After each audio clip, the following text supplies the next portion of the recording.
got this month's indie sock along pattern. Yay! Hi. Hello! Technology's great, right? Oh, yeah. Excellent. How's it going? It's all right. I've just been busy dyeing stuff for my, upcoming fiber festival. So. Oh, yeah. It's kind of exciting that those are starting to be on the radar again. Which one is it that you're dyeing for right now again? So it is the Black Hills Fiber Frenzy. Oh, yeah. I actually haven't gotten to go out to that one. It's a lot of fun. Nice. My sister lives out there, so it's, I don't have to stay in a hotel. Yeah. So that's kind of nice. Let's see. Plus, it's a nice reason to get to go and see your sister, I'm sure. Yes. I'm looking for something I can prop my phone up with because I couldn't figure out how to get on Instagram on my iPad. Gotcha.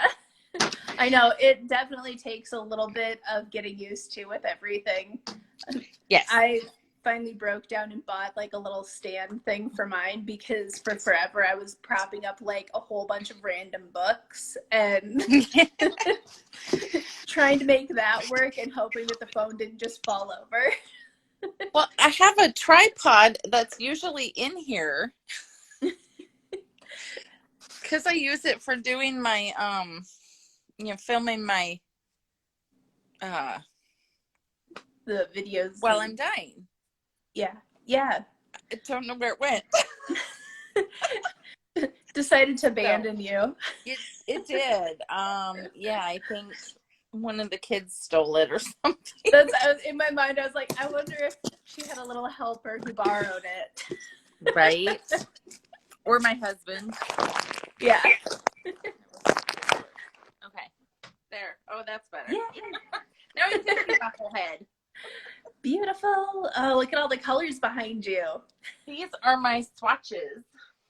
Yay. That those are so fun. Pick one. So I have the different depth of shade on there. So this one's usually the darkest. I do that one. Mm-hmm. And then this is the lightest. So they go very cool. Different concentrations. This has been my ginormous project over the years. Yeah, I was gonna say it's been a few years, but when we did the kit a couple years ago, I know you were talking about how you were kind of working on a bit of that. You didn't have nearly as many as you have now. No, I have way more now. So these ones on this wall are all actually the single colors as they come out of the container. And then my dye room is such a mess right now because I've been dyeing, but let's see if I can switch it around. Those ones over there, mm-hmm. The top row are basically all secondary colors. So that's like two colors mixed together. So yellow and blue, yellow and red, blue and red. And then I have two sets of primaries. I have the cool primaries and the warm primaries. Okay. And then these bundles here are warm primary and cool primary tertiary colors. So it's all three mixed together in different ratios. Oh, that's cool. So, that's got to be kind of tricky making sure that they don't turn into brown. A lot of them do.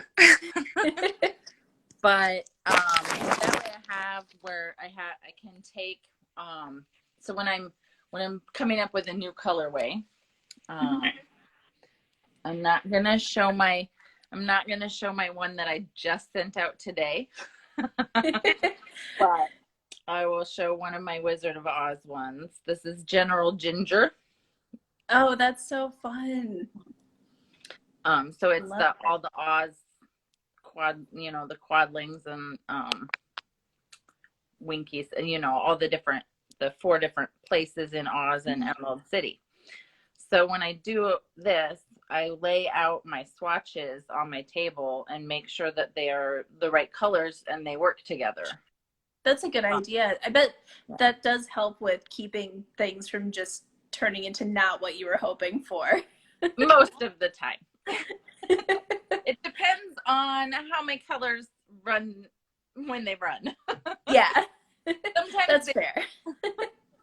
So, But yeah, well, and that's something that like I've always loved with your yarns is you do such a great job with making such like super vibrant skeins in like these super bright colors, but you really don't have any of the muddling that you sometimes see. Like sometimes it, you know, that can look fine, but like your color sense is very much like this is what, like you can tell that it's like this is what I was going for and this is what it turned into. yeah, that's what I try for. I did have one that I accidentally dyed the wrong color and it looks horrible. I don't like it. Oh, I used, instead of using my cool primaries like I was supposed to, I grabbed the warm primaries. And okay. so like, and that one, the yellow's almost orange, and the red is like an orangey red instead Okay. of the pinky red and the bright yellow. And so it came out like a really gross green Oh, instead of a really nice green. oh, that's a bummer. But it happens. It has a name now. Someone will like it. Yep. And that's kind of the nice thing is since everybody has different preferences, there's somebody out there that's going to see it and be like, this is the best color I've ever seen. Yeah. It'll be a good, like it would be good for like a men's scarf, you know, for going to professional, like, you know, office job, lawyer or somebody, you know. I figure if nobody buys it, I'll weave a scarf with it and then. Oh, there you go. That works. That's my theory on a lot of stuff. And then it sells and I'm like. Right. Well, Yeah. that's some of my designer friends and I will sometimes be talking. We're like, I put so much love and energy into this pattern that nobody else likes. And then I did this other one that was just kind of like, we'll see if it works. And everybody keeps buying it. Yeah. I have a few colorways that I just had to like, I'm like, I can't dye this again. I can't. Yeah. Like, and everybody loves them. And I'm like, oh. That's really funny. So in case I see we've got a couple more people jumping in and I didn't actually introduce you at all. This is Tara. She's the dyer behind the Dyeing Arts, and she's our featured dyer for this month for the Indie Sock Along. And she's also like one of my favorite and longest known indie dyers because she always comes and bends at the at one of our local fiber fairs. This year's a little bit weird for everybody, so I don't know who's going to show up this year since it's virtual and what's all going on. Yeah, but conflict on one of the weekends, and I just couldn't see how it would work for me virtually vending. So yeah, and I think that that's been the case with a lot of people. I'm not on the board anymore with them, so I really like am totally. I'm teaching this year, but I don't know how it's gonna run and how it's gonna go. Yeah. It'll be fun and interesting, I think. But definitely for vendors, I can see that being like a, you know, really it's either going to work or it's not, and especially if you've already got something else, you know, planned and everything over it. I would have kind of done the same thing as you, I think, where had I had other stuff going on those weekends, I probably would have been like, we're not going to push the set plans out of the way for something that I don't quite understand what I'm doing or how it's going to work. And then my other event I was going to go to actually just got canceled yesterday. Aw, that's a bummer. Missouri. And there's a lot of COVID in Missouri. Yeah. No, and that's where, like, I know everybody was excited with the vaccine that things were opening up, and you know, then the Delta strain came through, and now everything's kind of back to where we were last year almost, where it's like, I don't know if things are going to run or not. Yeah, I'm doing this thing next weekend. I'm a little worried about it, but Mm-hmm. It's next Yeah. week. I can't really cancel. Yeah, yeah. Well, and I feel from what I've heard about the fiber frenzy is at least it's not like the like biggest show ever. No, I've it's pretty, it's not like small, mhm. but it's what's the word I'm looking for? Um it's not cozy. I can't think of the word I'm looking for now. It's But it's not like a Stitches or yeah, anything. no, That's it's kind huge. mhm. And it's only so it's Friday. The vendors are open from 4 to 7, Mhm. and then from 7 to 9, we do like door prizes and play yarn bingo, which is really fun. Yeah. Is you win That's stuff. right. And then there's a silent auction. So all the vendors bring something for a door prize, and then a lot of us put stuff on the silent auction that people can bid on throughout the day on Saturday. And then so Saturday morning, there's the keynote speaker is Stephen B. Oh, that's fun. So he comes and we have brunch, and he speaks from 9 to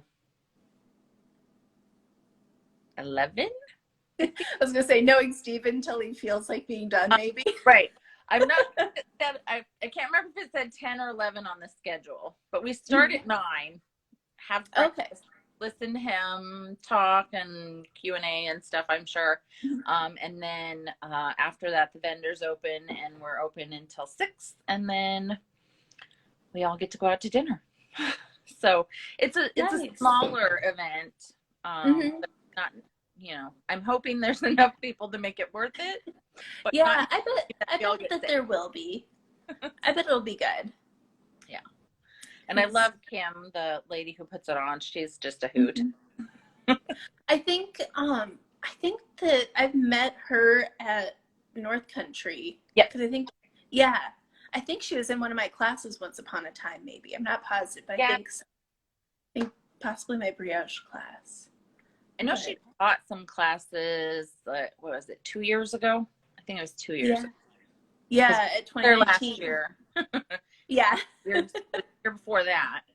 Yep. I'm pretty sure she taught some classes, and yeah. I'm trying to remember which classes, because I know, did she do the felted birdhouse? Am I thinking the right one? I'm not sure. I don't know. Anyways, I think I know who you're talking about. And I'm pretty certain that I've met her, and she's really super nice.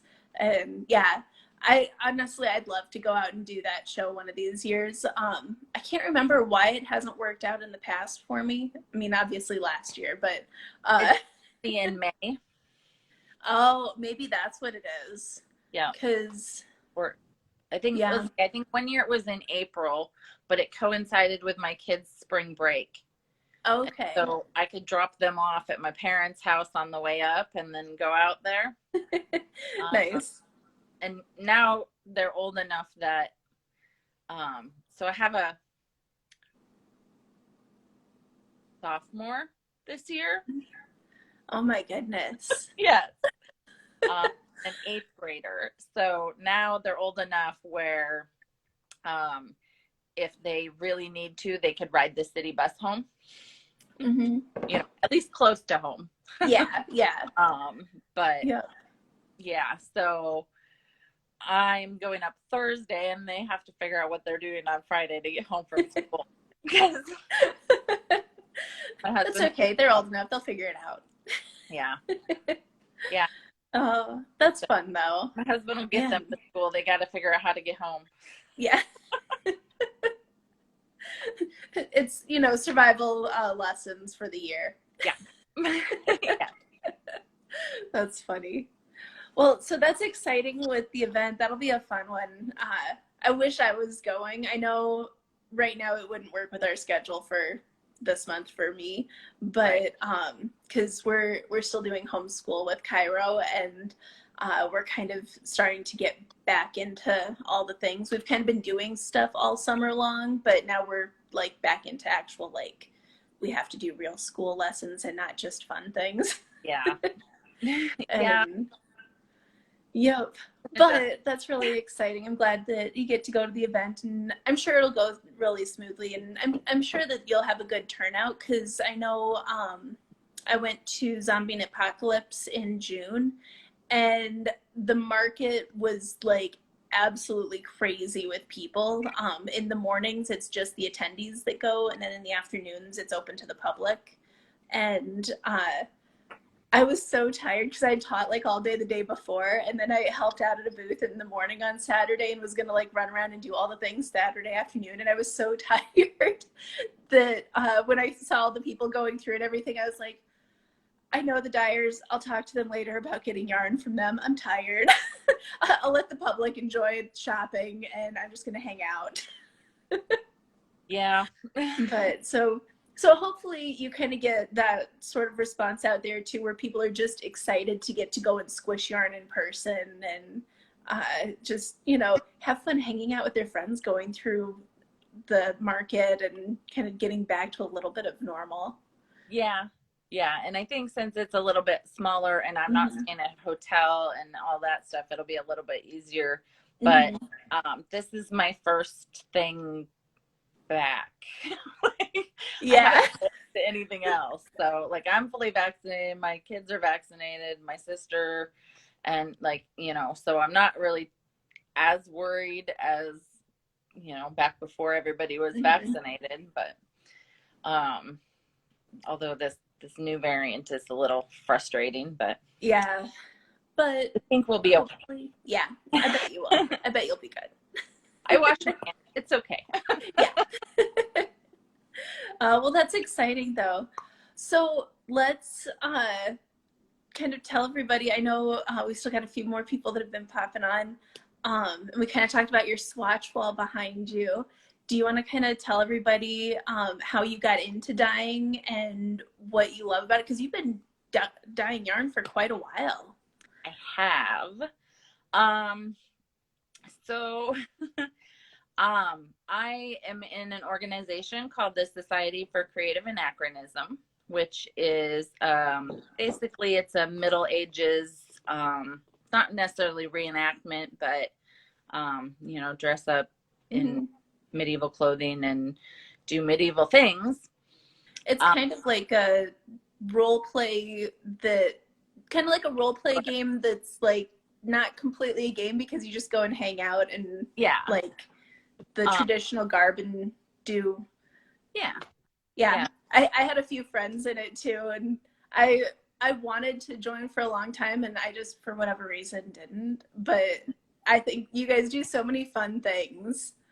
So the SCA is like it's a little bit different from a lot of the other LARP groups or like the Ren Fest, and it's a slightly different time period from the Ren Fest. It's a little earlier, but it is a little bit more focused on like research, like actual historical stuff.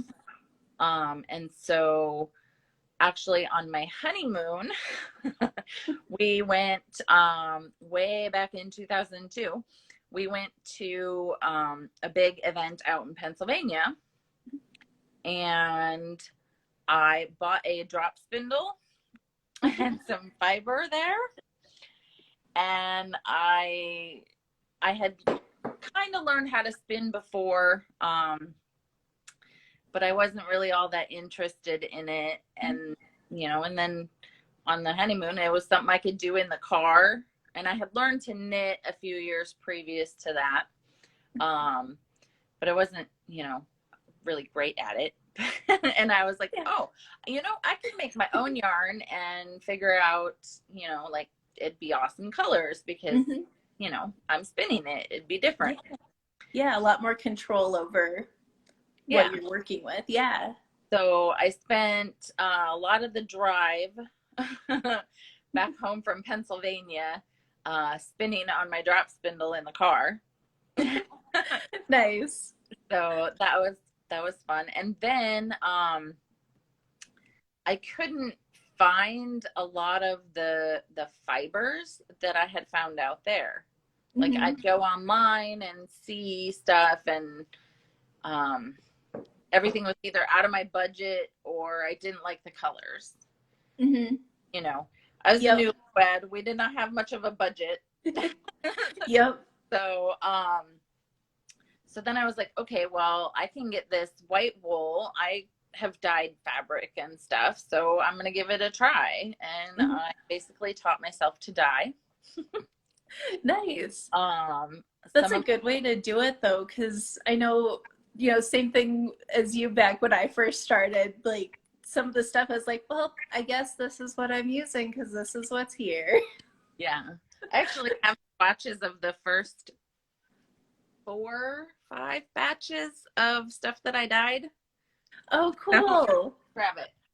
Yeah. It is right here. Keep them on my cork board. Oh, that's fun. That's, I think I have my first little bit of spinning still, but oh, cool. So I had bought some merino wool. So I had Mhm. 3 merino wools. And this is Romney. I don't remember what this one is. These are silk. Oh, cool. And then this swatch is crocheted, but the rest of them are all knit. But these That's were my really fun that first you kept color. all of them and that you like tried all the different fibers for dyeing and everything. Yeah, so I had bought, I don't know, I think I bought like 5 pounds of each. And then I just, or maybe it was, no, it must have only been 3 pounds of each because there's only 3 of each. Okay. So I had 3 pounds of each. Okay. And then this one, actually, my husband came up with this color. Oh, that's cool. This is one of my oldest ones that I still do. It's called Goblin Elbow Blue because it Nice. tattoos on his elbows. So he dyed it and he named it, and I still do that one. That's pretty awesome. So everyone loves that one. Yeah, it's beautiful. Yeah, it's a little bit lighter on the silk, but Yeah. And then of Well, course, and that's just kind of the nature of silk, isn't it? yes, yeah. And then of course I had to see how fine I could spin it, and it's like Oh my super goodness. tiny stitches Yeah. because I had to spin it as fine as I could. Mm-hmm. So Of course.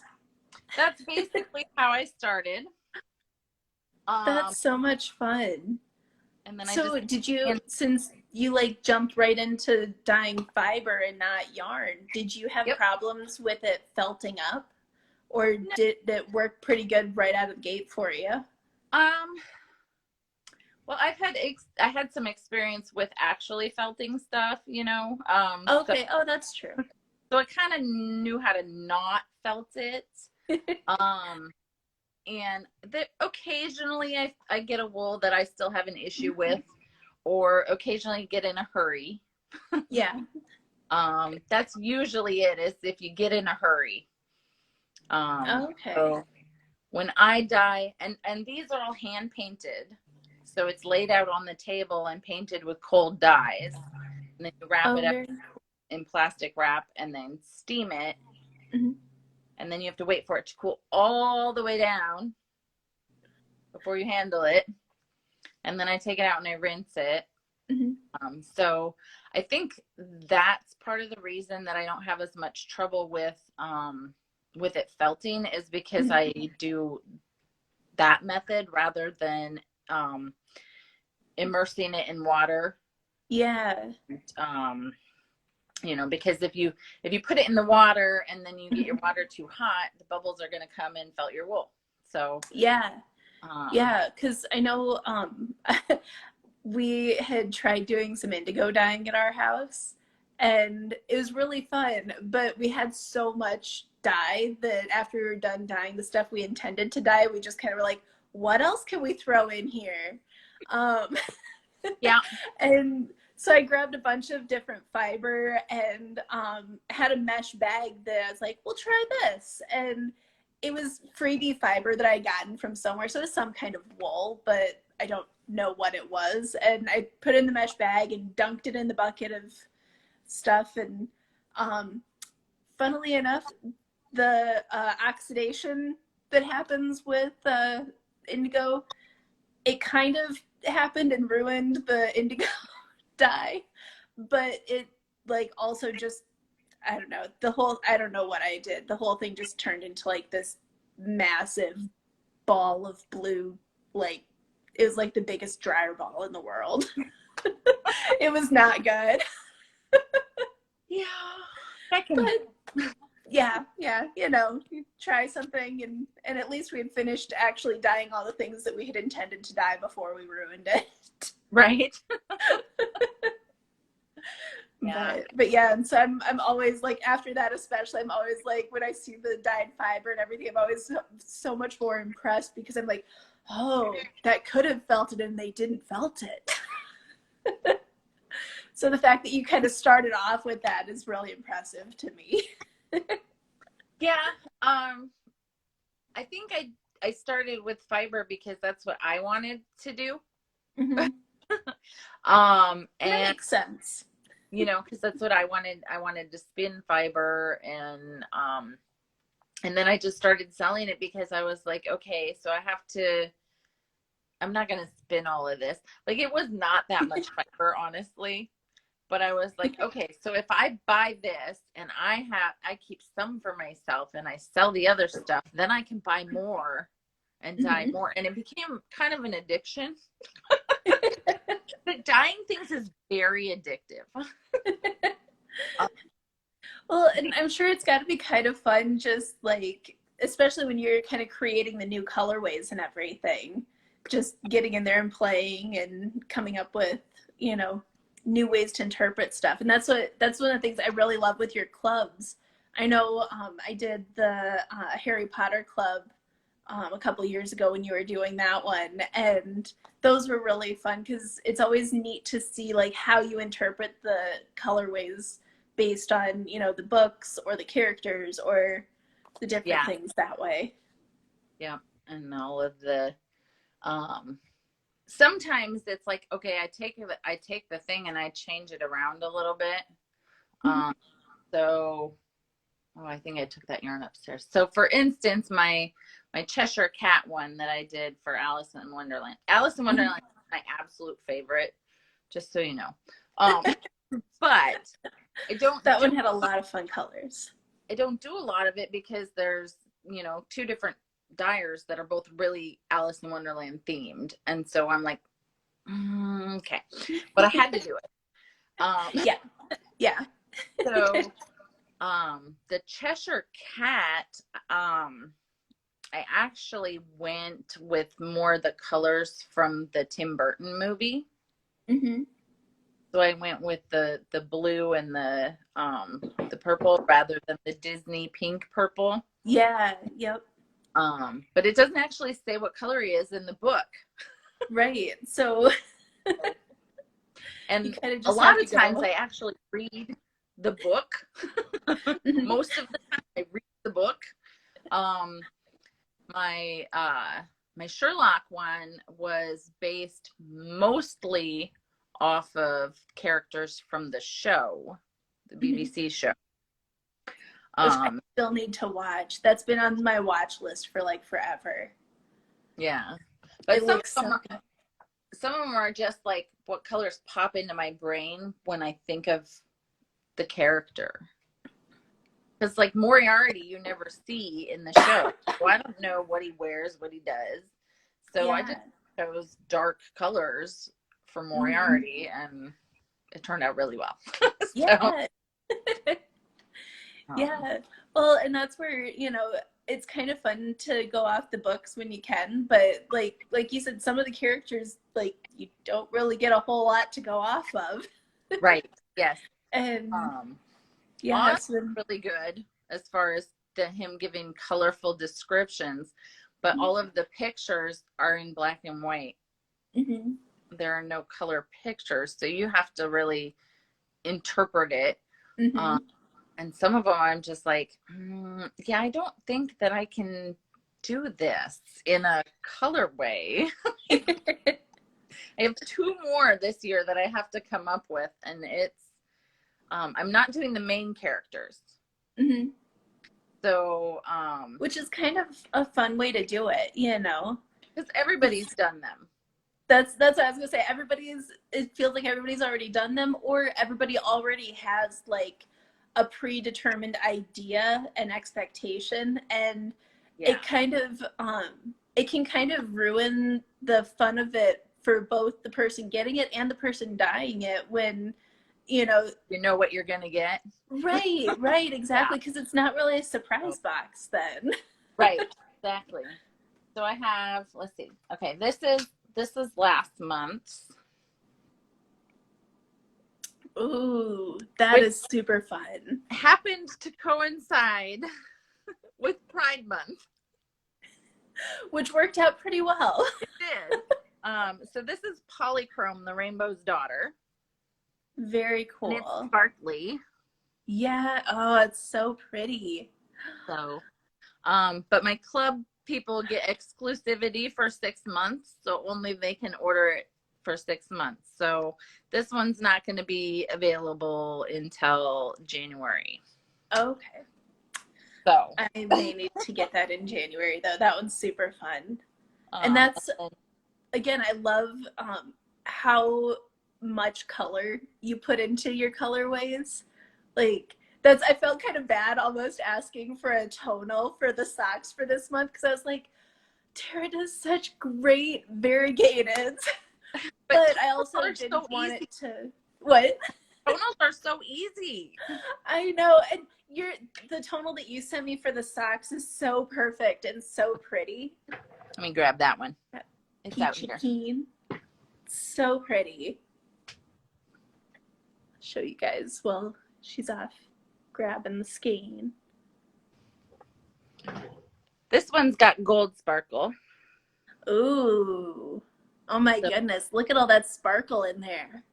Yeah. So the one I sent you is the silver sparkle. Yeah. And then I stuck in a gold sparkle one and some without sparkle because there are people who like it without sparkle.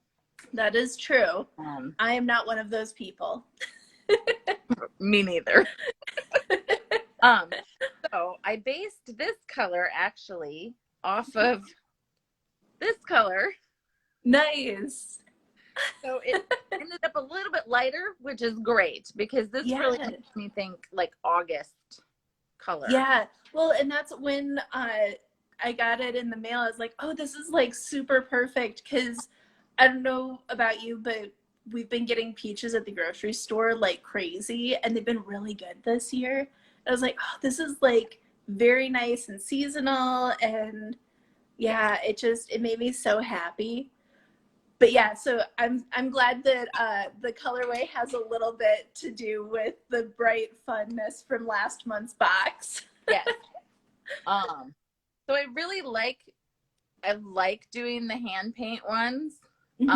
But the tonal ones, a lot of times what I'll do is I'll select one of the colors from my hand paints and I'll make it a tonal.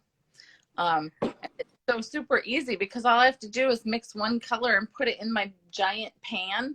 And by giant pan, I mean like this is a normal dye pan. This is my giant dye pan. Oh my goodness. It barely fits in my roaster, but there's so much more room for them to float around in there and get the color. So, so I put them in there, let it cook, stir it every once in a while. If I don't want it as variegated, I stir it more. There you go. They're super easy. I like doing the tonals. They're just not as fun to knit for me or fun to spin because I can see that.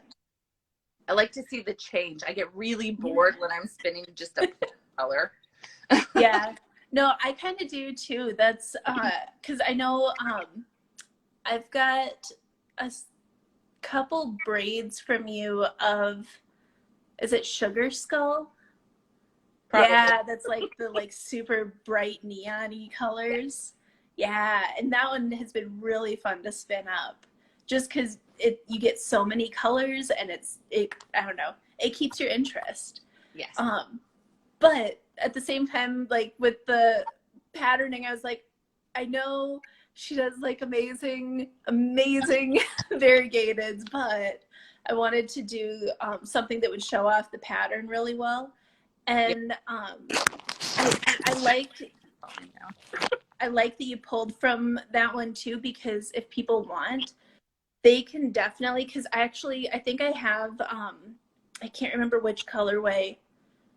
Is it Electric Avenue? Maybe That I have from you that I got a while back, that I was kind of thinking of knitting that into this pattern to see how it comes up with the variegated. And that one's not like a super bright variegated, but it's got, I mean, well, it's bright, but it's only got, I think, like 2 or 3 colors as opposed to like a whole rainbow. Yeah. And I've done a lot of swatches of my different, because I have a dye method that I don't think really anyone else uses. So I make sure my skeins are of a certain length. So all my skeins, even if I buy skeins undyed, I reskein them to my specifications. Okay. So nice. So like, that probably gives you a bit more control over how they end up. And then I have a system where I lay them out. I actually have rulers taped to my table with markings on how I dye things. For everything. Oh, that's really cool. Yeah, and then I made a spreadsheet that, let's see if I have so like this is my spreadsheet. And very cool. So all I have to do is I go in and I put what colors I'm using, and it tells me, like, on this one how much yellow I need and how much red I need and how much black I need to make this orange. Oh, that's really cool. So, and then if I'm doing some sprinkled dyeing, I'll leave that spot blank. Okay. I have it formulated to tell me, like, I tell it how many colors are in it, and it tells me how much, like, fiber of each color I'm dyeing. So it does all the math for me. I don't have to do the math every time. Cool. Nice. So, that's really cool. Yeah, I don't know that I've talked with any other dyer that does that. Most of the time they're like, well, we kind of have it like, we'll put this much in the pan and this much in the pan. And, it's more like measurements, like by the spoon or by, different things that way.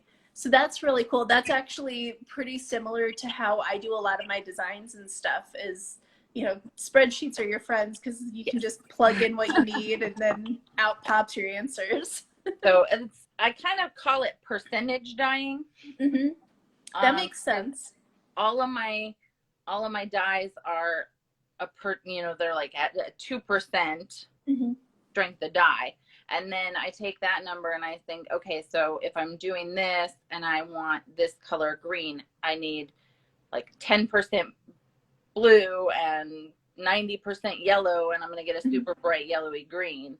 And that's why I've done all the swatches. So I can take those and I can say, okay, I want this 1090 yellow green, and I want this 3040 yellow green, and put them together, and then the spreadsheet does the math for me.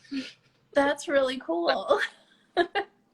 Yeah, that completely makes sense with why your variegateds and your hand paints turn out so consistently all the time. Because I know that's one thing that, like, anytime I go to your booth, it's like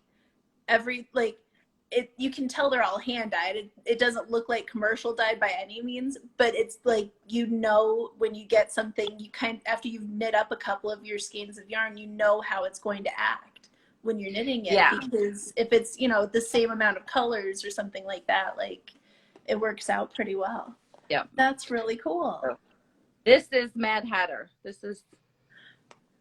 I love that one. This is that orange. This is how I get that orange. And this orange is mostly the same. Like there's little variations to it, but it's mostly the same every time. And then, you know, that's like such a great fall one too. I know, I really like this one. This is my Mad Hatter. I love it. And then what I've done is I've taken, so I have my tape measure out and I make sure my skeins are all the same. And then I figured out a way to, most of the time when you're knitting socks with it, it actually will spiral. Okay. So my colors mostly spiral around, and the spirals get thinner or wider depending on how many colors I use, and how many stitches you use. So there's a lot of planned pooling. Yeah. Which is kind of fun. Yes. And it makes it really easy. I know, I think it was Carrie, Carrie that was the board president at North Country. She always had a pair of socks going when we were doing the meetings and everything. And I know for a while there, she was doing a couple different colorways of yours. And every single time everybody was like, oh, is that self-striping? And she's like, no, it's Tara's. And now see that when I first started, I didn't have that process. When I first started, I just laid the whole skein out. You know, I just would buy skeins because I didn't have a skein winder. And so they were different sizes. I always make sure to start my ends on the same color. Okay. So that was one thing that I learned early on is always, so my ends are always labeled. Oh, I think I took it off of that one. I don't have one with the end labeled, but usually I have a little tag still on here. That's just, it's made out of the Tyvek. It's like this. I think I actually had one on the skein that you said. Sometimes I forget to take them off. That's okay. I figured with mine that you were like, here, I'm sending you yarn so you have it quickly. Yeah. So so a lot of times, sometimes I forget to take the little tags off, but they also have my little code word, so I remember which yarn they are. Because sometimes I dye more than one yarn in the same batch. And a superwash merino and a merino and cashmere look really similar. They do. They don't cost the same though. No. So, you probably want to keep those ones separate. Yes. Yes. I'm sure, especially when they're wet and covered in dye and everything, you're like, Yeah. Yeah. And some of them I can tell, and some of them I just really can't. I'm sure is it the yak base? That one's a little easier to tell. Because that one's got kind of like a gray tone to it, doesn't it? Yes. Now, if I'm dyeing a really dark color and I do it in the same batch as the baby camel and silk, it's a little harder to tell. Yeah, that's fair. But, you know. Some of them labels are helpful. So, a lot of times I try to do different weights of yarn when I'm dyeing the same colors. But sometimes it just doesn't happen. Sometimes I'm like, well, I want to dye a couple of the Grandiosity, which is the merino tencel, and I want to dye a couple of the Divinity, which has the bamboo, and those look really similar. Yeah. And that's the other thing with my swatches. So each of these, like this one, these are all the same color. It's just the different fiber content. So, isn't that crazy? Yeah. But these two right here, that's two of them. This one is the Divinity, which has the bamboo, and this one is the Grandiosity, which has the tencel, and they really look similar. It's hard to tell them apart. Yeah, so, no kidding. But yeah, so I've taken them, and then, you know, so I try to have, this one's got silk in it, so we can see how that behaves, and superwash versus non-superwash. So you can see those behave. So that's why I have big swatches, is because Mm-hmm. it doesn't all behave the same on Mm-hmm. different fibers. And I wanted Yeah. to see the difference, basically. Mm-hmm.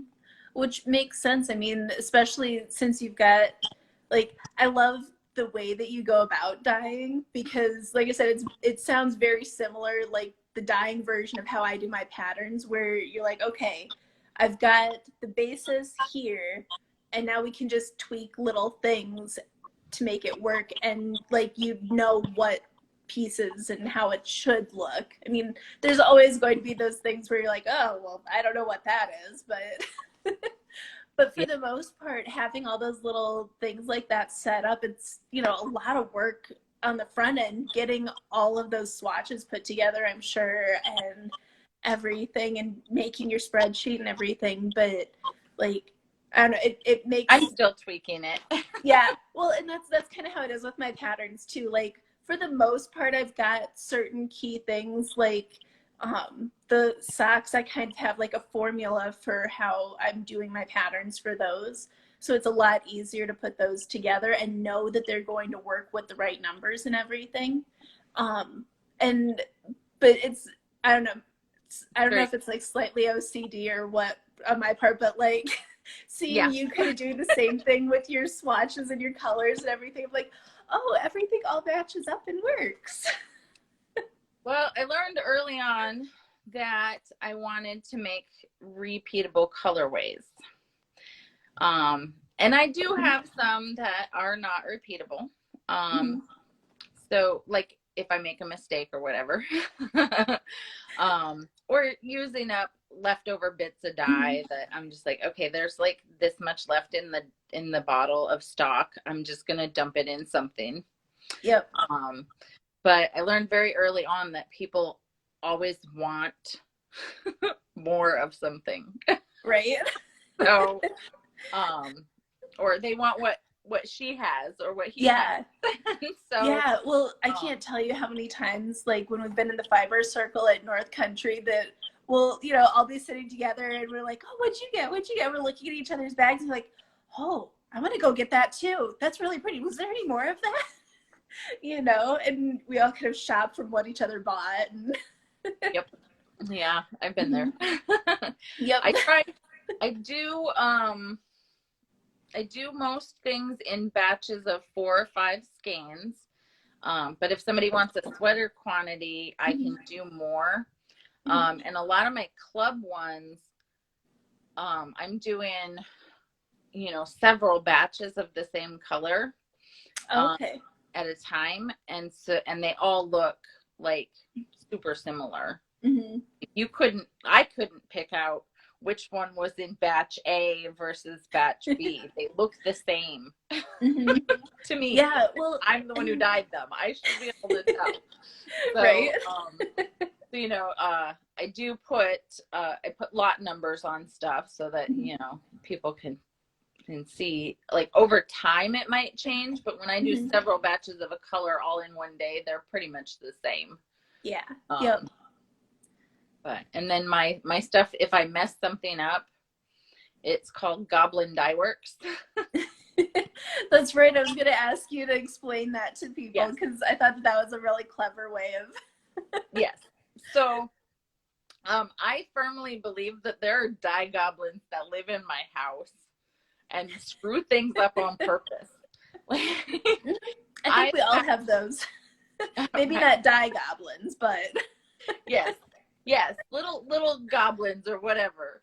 That's what lives in my house. And of course, I call my children, you know, I call myself a dye goblin, and my children help with stuff. And so, you know, it's just kind of a thing, you know.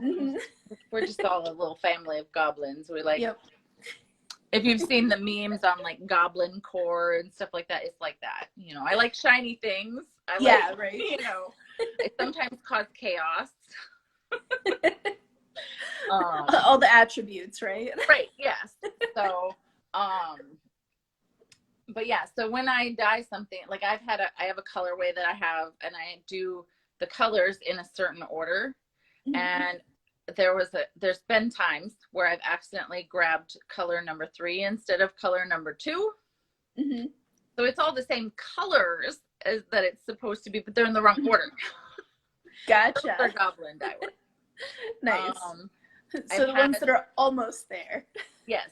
I've had some where I accidentally put too much dye in the bottle.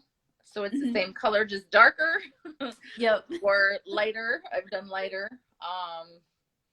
And then there's some where I've dyed it exactly how it's supposed to be, but for some reason in the heating process or the cooling process, like the dye, sometimes there's finicky dyes, and yeah, I've had a red that I was gonna say, I was just talking with another dyer who was like, oh, this red.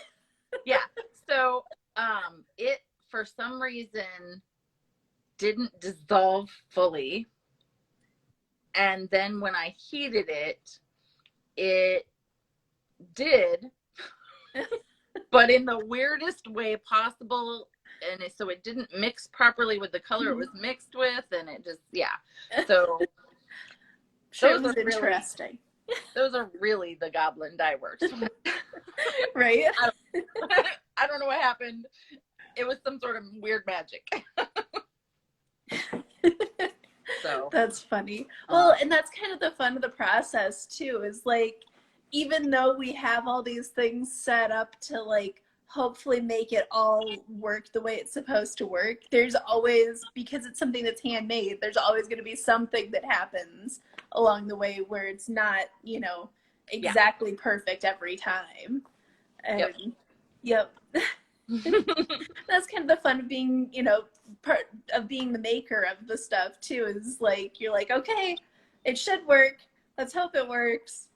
And then yeah I had an entire bottle, so I mix up usually that's like, you know, bottles like this big of some of my colors. I had an entire bottle of magenta that I mixed at the wrong concentration, and I wasn't sure what it was. Oh no. So I couldn't use it for doing my percentage dyeing. Yeah. So that one had to be used up in, you know, just goblin dye work stuff. And so sometimes I just feel like playing, and I will, you know, just take some skeins of yarn and I'll put it in the roaster, and I'll just squirt leftover or mixed dyes. I have one that's in my cupboard that's labeled some sort of olive. Nice. I put too much of, like, it was not supposed to be olive, and I either put the wrong color in it or too much of one color, and it wasn't correct. So just did its own thing. And so that gets used, like all of my dyes get used up. I don't ever just dump anything unless it gets like moldy or something, and then I do. But which they do. If I have a color I haven't used for a while, sometimes it gets moldy, and I'm like, oh, that's disgusting. I didn't even realize, I mean, it makes sense. I didn't realize that could happen. But, I mean, it makes sense because it's still stuff being mixed together and sitting. And, yeah. And the main thing is not to add the citric acid until you go to dye it. Okay. That makes it go bad faster. Oh, okay. Or vinegar or whatever you use. Yeah. Which you would think that would preserve it, but yeah, because because usually like citric acid is used in canning, isn't it? Yeah. So that's really funny. It makes it so that you know how when you leave wine sit too long and it gets the mother of vinegar in it? Oh yeah. The citric acid does that if you don't use it, like if you don't use it up, it gets mother of citric acid. I don't know. That's really funny. Kind of gross. Like I had a long period over this whole COVID thing where I didn't really dye anything other than my club things. So my citric acid was sitting. And I also had been teaching at the community college. And so I had a bunch of dyes mixed up for that. I got to do one class before COVID hit. Oh, so I that's had a bummer. Like I have half-gallon jugs. They were full of dye. Plus I had my dyes that were already used up that I had to use up. Yeah. And I had no mojo. I was just like done. Yeah, no, that's understandable. But that's frustrating. Yeah. I had some old stuff and really when the dyes go bad, they just are unpredictable. So a lot of them got filtered and, because they get kind of clumpy sometimes. So some of them get filtered and then used for like random dyeing. So. Yeah. Interesting. I had no idea that, like, obviously I don't dye yarn. I had that one thing with the indigo dyes, but I don't know that counts because it was basically pour these powders into a bucket of water, stir it up, and throw things in. But I've done. I didn't realize. What? Sorry. I've done some natural dyeing. I know how that works. Yeah, it was fun. It was also a good way for me to learn that I don't think that dyeing is something I need to delve too deeply into. Like every once in a while, I'm like, oh, that would be really fun. I should give it a shot. And then I'm like, no, I'll just go buy somebody else's pretty yarn. Maybe I'll have to teach a class at NCFF one year or something. Yeah, I bet that would go over really, really well. Because I know I did a natural dyeing class there one year where we did turmeric, cochineal, and black walnut. And that was really fun. And that's just it. Like, I liked the part of, like, dyeing the things, but it, like, kind of stressed me out trying to figure out, like, okay, what am I going to do with this bucket of dye now? and just, like, thinking about, like, if I had multiple buckets of dye, and I know you wouldn't mix up that much for, like, any dyeing stuff, but I don't know, it was very much one of those things where it's like, I just want to, like, have the yarn be done so I can use it. I don't want to have to do all the, like, prep and the cleanup and so, like, a class would be really, really fun because, like, that's kind of what we did with the natural, and we learned a little bit about, like, the mordants and the dyes themselves and some of the nature of some of the fibers and things like that, and then we got to put things in and play around with it and everything, and then that was it, and we didn't have to clean anything up. Yeah, a lot of people like that. So when I first started dyeing, we lived in a smaller house, and I dyed in my laundry room. It was an unfinished room in my basement, but they had when we bought the house, there was a shower stall down there, and then the laundry hookups. And so I put a single wide laundry tub in the shower stall. And used the shower hose to rinse everything. So that's a really good idea. And then I used washing, like, I closed the washing machine and set a board across the top. And then I had a small counter that was not even quite the size. It was probably only about 6 foot. And so I dyed out of that house for, let's see,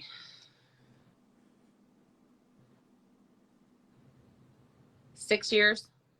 So I dyed out of that setup for 6 years. And then when I was pregnant with my son, our house that we lived in was only a 2-bedroom. And we already had a daughter. And we were like, okay, we're going to need more room. Like, it was a very small 800 square foot house. We had a basement, but it was still very small. And so when we were house shopping, we were kind of keeping an eye out for, a place that had where I could have my own space. And then my husband could have his own space, because we got into fights at the old house over whose stuff was taking over more than half of the basement. That sounds familiar. We've got very small house too, and our basement's unfinished, and thankfully it's kind of walled off. In like the rooms are walled, like they're not walled off, the boards are up, so there's a little bit of a delineation, and so we kind of have like this corner is my corner, that corner is your corner, and then everything else is stuff that my parents have dropped off that apparently they didn't want anymore, so we get to go through it. Right. Love that. Right? The one day my dad called and he's like, I've got, right? My dad was like, so I've got the pickup full of stuff. Can we just stop by? And I'm like, I mean, you have the pickup full of stuff. And they came over. They had a whole pickup full of things for me that I think it was just stuff that they knew wasn't theirs, because some of the boxes we opened up with stuff and like, this is not anything that I've ever owned. But it was given to me, so now it's mine and I'm throwing it away. Right. If nobody's claimed it yet. Yeah. But yeah, so when we were shopping for this house, it had a half finished basement. mm-hmm. And the laundry room originally ran like half of the basement. There's a wall over here, and then the other part of the basement is over there, which is like a rec room area, and that's what was finished. And my dye studio is basically half of the laundry room. Okay. And we built a wall, we put in sinks, and when we remodeled the kitchen upstairs, all of the cabinets and countertops were brought down here. Oh, that's a good idea. So I don't have a stove down here, but I have lots of electrical plugins for my my roasters. Mm-hmm. We kept the old washing machine, so I can dye stuff in there and put in a washer hookup. Okay. And then I have a bathroom in here, and that's nice. And there's a shower stall that I use for my drying closet. Nice. I can show you my drying closet. Oh, there's my rack of pans behind me. Let's see. This is my bathroom. It's just a very 1950s bathroom, but this is the shower stall. It's a nice setup. So, and the shower actually is turned off somewhere. It doesn't work. So, and then I have my dehydrator, dehumidifier, drains into the shower drain. So it pulls all the stuff, and then I have shoe racks and clothing racks. So this is where I dry stuff, and it's like I put it in and it's usually dry the next day. So that's really cool. It's fun, but yeah, it's still kind of unfinished in here. But it doesn't bother me. Yeah, I was gonna say, at least it works, and it seems like you've got plenty of space for your setup and everything. Yeah. Nice. Oh, and here's the mess. It's super messy over there because I just finished dyeing a bunch of stuff and I have to do my dishes. But I have my old the old microwave, and these are my cabinets we brought down, and then we put this double sink in. Very cool. So this is all and those were all the old kitchen. So that's a nice setup. That's a really good idea to bring all the cabinetry down rather than, just getting rid of it or whatever. That's perfect. Yeah. Well, and that was the plan too when we bought the house. I was like, okay, so if we're getting this house, we know, like, the kitchen was tiny for our house, and I was like, we know we're gonna remodel this, and we knew we wanted to make me a dedicated studio dye space. Yeah. And so that was kind of one of the things we looked for when we were buying the house. So that way we could, use it. Well, we did also look at another house. Yeah. We also looked at one of the other houses we looked at. Rather than remodeling the kitchen, it had a bar down in so I wouldn't have had to remodel. I would have just, used that space, but this works way better. Yeah. You probably ended up with more cabinets and counter space this way than you would have with that one. Yeah. Yep. Oh, that's awesome. Because yeah, it definitely seems like you've got a nice setup going on, and I don't know, it seems Oh, like it'd be a lot easier to get all of your dye stuffs taken care of and everything. and there was already a fiber closet here.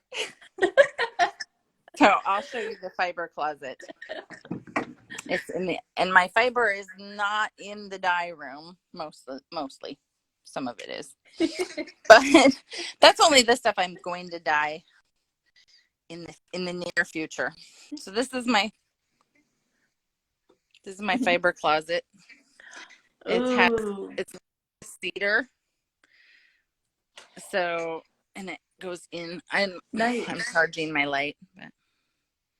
So this is the fiber closet. This is my undyed.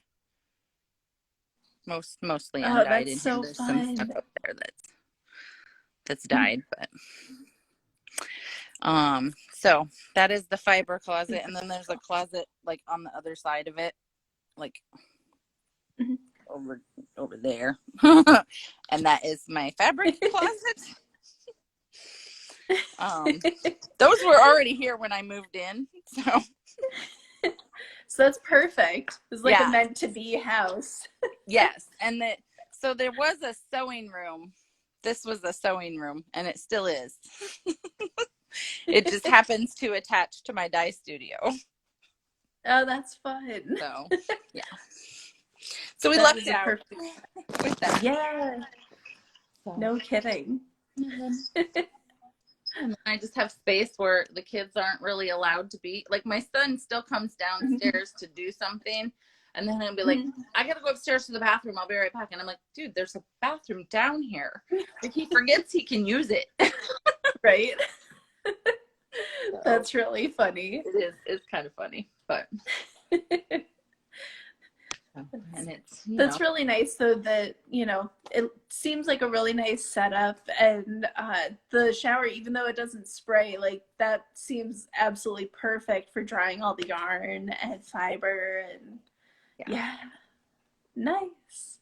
So I have a nice setup, and then we finished the floors, so if I spill water on them and they're a little slippery, but I don't have to worry about spilling dye and it staining. Yeah, So. which is really nice. Yeah. That was when we did our indigo stuff. That was the one thing where I was like, what am I going to do with this now? Because, we ended up, because we did the dyeing outside in basically the driveway while our neighbors were like, these people are weird. To go in the house. It smelled horrible. Yeah. No, I'll believe that. Yeah, we did it outside and ended up like hooking the yarn over plastic hangers and hooking the hangers on like the back of my deck, so they weren't like on the deck or touching any of the wood. It was like hanging below the deck. Yep. And right away Kyra was like, oh, I can walk through here. I'm like, no, don't walk through there, you will turn blue. Because right away we had them all hanging, all the things of yarn hanging up, and he's like, it's like a forest. I'm like, no. I mean, it is, but don't touch it, please don't. Right. Yes. So my son helped me dye some fiber to take with me, and I let him dye the koi pond colorway. Oh, that one's a pretty one, and it is very speckly, but it involves turquoise. And a shaker jar. He got to dyeing stuff. I'm still finding turquoise speckles everywhere. Like the bottoms of my feet were speckled. I don't wear shoes in the house, and so I was down here barefoot, and I look at the bottom of my foot, and I'm like, I have koi pond feet. Like, then I had to wash my floor. Yeah. And my feet and the counter and everything. How did you even do? Right. Literally, there was blue everywhere. I will believe that. Yeah, Cairo, he wants to be involved in like everything I'm doing, which is really cute. But also, and sometimes it's helpful, but then there's other times where you're like, I don't understand how this happened. Yep. Yep. Little helpers, dye goblins. Yeah. Yep. And then I had him look at his feet. His feet were also blue, and he's like, "Oh." Like, yeah, don't shake it so much next time. Yeah, right. That's really funny. Well, on that note, I am gonna have to wrap up here. My phone is dying. I know, I'm sorry. Oh, but I'm so glad that we got to hang out and talk, and that we got to see a tour of your dye studio and hear about all of your fun colorways. And I'm super excited because I think I'm gonna try when the Wizard of Oz colorway that you were showing, when that one comes out in January. I think I'm gonna get a skein of that, and I'm gonna knit up a bit with contrast heels, toes, cuffs with this one. Ooh. And I might make a full-length pair of the socks and see how it turns out with the contrasty bits and everything. And Ooh. yeah, it should be fun. So, these ones are listed on my website. I have, I think, 4 of the silver ones available already dyed, and one of the unsparkle and one of the gold sparkle. But then I can also dye this to order. Yay. I have a few listed on there as already ready, and a few as dyed to order. They're all on the same listing. So if the ones that are ready to go aren't there, you'll have to do dye to order.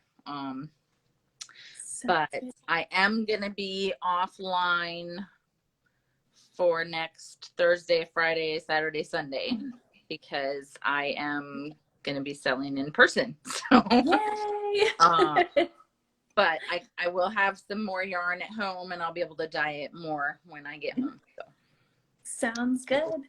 And what's the best place for people to find you? What's your website? My website is www.thedyeingarts.com, and it should just be one of the ones that pops up. But if you click on shop yarn, you should be able to find. I don't actually have that much on my website right now.